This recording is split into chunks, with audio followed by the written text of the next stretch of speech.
Okay, let's get started. Welcome to the deep dive. This is where we take sources you're interested in and really unpack them. Yep. Figure out what's actually being said. Today, we're digging into parts of a source called Nigeria, a nation on the brink.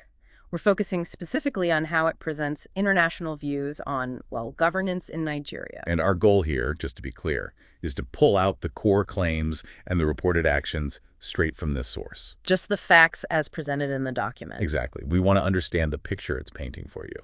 And right off the bat, this source, it takes a really strong stance. Oh, yeah. It claims that Nigeria's current leadership is seen, well, by the source's perspective, as a threat to global security. Okay, that's a heavy statement. It is, and it follows that up by arguing other countries shouldn't leave their, quote, doors wide open to corruption and chaos. Pretty forceful language. Mm-hmm.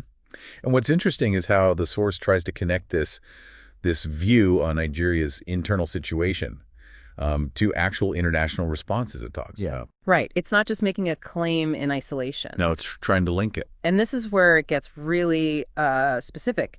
The source points to a major action, reportedly, by the U.S. government. Okay. What action is that? It says, according to this document, that U.S. President Donald Trump announced plans for a ban on issuing visas to Nigerians. A visa ban. Wow. And the source presents this as a direct reaction. That's how it's framed, yeah. A direct reaction to the conditions the source itself is describing. And does it say why? Does it give reasons for this reported ban? It does. Very specific ones, actually. It explicitly cites, and again, this is from the source, widespread corruption, rising fraud, and a lack of reliable national records under President Tinubu's government. Okay, so corruption, fraud, and record-keeping issues. Those are the justifications cited in the document. Exactly. And the source frames this U.S. plan as a result of what it calls mounting international concerns over Nigeria's poor governance. So it's drawing a direct line from these internal problems, the alleged corruption, the fraud, the records issue, to wider worries, it says, exist internationally. Yeah, culminating in its narrative in the specific proposed U.S. action. So this document is basically building an argument, isn't it? Saying, look, these internal governance problems as we see them led directly to this major international policy decision. Precisely. It presents the visa ban plan not just as something that happened, but as a tangible outcome. An outcome driven by the very conditions in Nigeria it's criticizing. A clear cause and effect relationship, at least according to this source's perspective. Right. Okay, so let's just quickly recap the main points we've pulled from this specific source. Yeah. First, there's the source's overall view.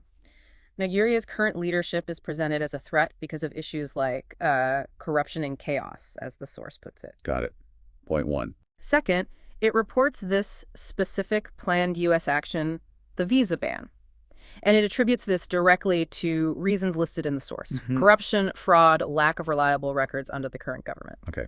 Point two, the ban and its stated reasons within the source. And third, the source presents this U.S. move as fitting into a pattern of broader international concerns about governance, concerns that the source itself highlights. Right. It's framing the U.S. action as part of a wider trend it identifies. And super important to stress again, this deep dive. We've only focused on extracting and laying out the information and claims found inside this specific source document. Absolutely. We're reporting neutrally on what it says, the connections it makes, not endorsing, just analyzing the source itself. So based purely on this source, then, what's the takeaway? It paints this picture where perceived problems with internal governance in one country, like corruption or record keeping, are shown to directly lead to pretty concrete international actions, like, visa restrictions potentially affecting lots of people. Yeah, it connects domestic issues to international consequences very directly. Which leaves us with a final thought, maybe something for you, the listener, to consider.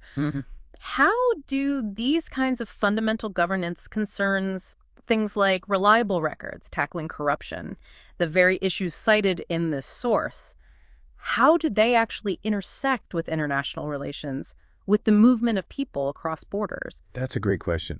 What further questions does this source's specific angle raise for you about how interconnected our world really is, especially when it comes to governance and international policy? Something to think about.